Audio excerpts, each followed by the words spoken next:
Tournaments and divisions are a big topic of conversation these days. Do you split the girls out from the boys? Do you do this? Do you do that? Do you, et cetera, et cetera? To be honest with you, at the age of 13 plus, I believe that girls should be split from boys because when they hit their teenage years, there's some issues there, you know, with the puberty and things of that nature. And I don't agree that they should be fighting each other. Kata and weapons, I could care less about. Because kata and weapons, I know plenty of girls that will stomp the guys. It's just how it is.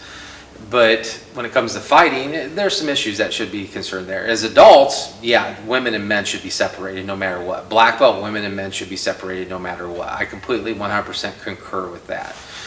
Now in my division, which is typically 50 and older, a lot of times that includes the females in the division, and I'm fine with that for kata and weapons, but for fighting it is separate. Because there's just not a lot of 50 plus year old competitors out there anymore. And that's sad, to be honest with you. I want to compete for as long as God allows me to compete. I really do.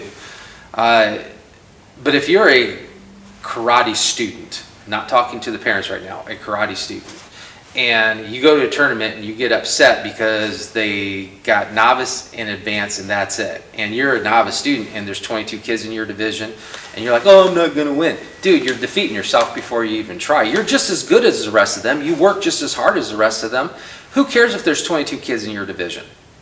Your attitude is going to define your outcome. So you should be, I'm going to do my best. I'm going to be my best. I am going to really, really work hard and be ready for this. And then go out there and perform. And if you don't win, you go back to the dojo and you work harder. Same thing in the advanced division. If there's 11 kids in your advanced division and you're worried about losing, you've already lost. You've already lost. You got to work hard, you know. And that's something that the martial arts teaches you. It teaches you. It teaches you how to overcome adversity in life. It teaches you how to take on all attacks on your character, your integrity, your physicality. It's a very important part of what we do.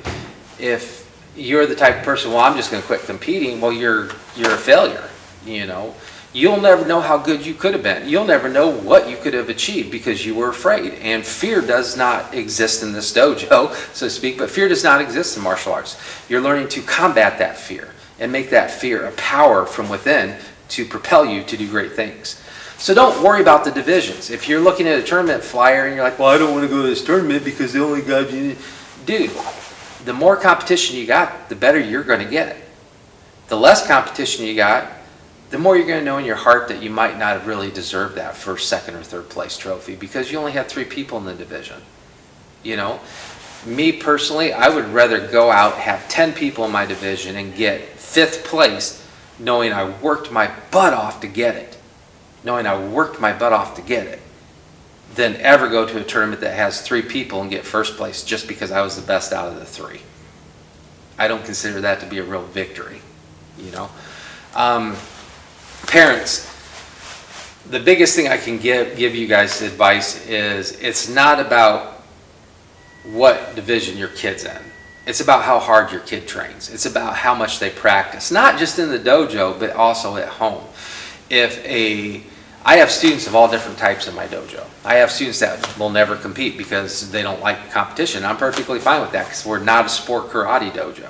But I have students that love to compete too, a small percentage of them. And they'll go home and they will work and prepare and get good and get ready for a tournament coming up. And if they lose, I see them working harder in the dojo.